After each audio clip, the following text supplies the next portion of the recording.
ever happened to you?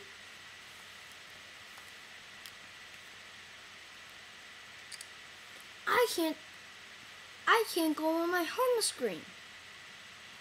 Well, here's how to fix it. You unplug your iPod Touch from the computer.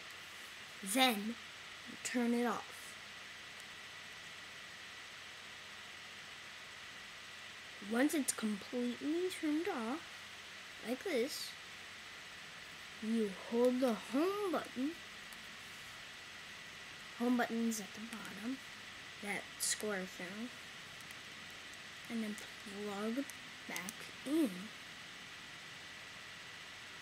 Well, it starts up. Well, that's pretty much it. You won't lose any apps. Please subscribe to me, Babe Puppy. Comment and anything else you want. Just please do something. I don't know, just please. Well, bye.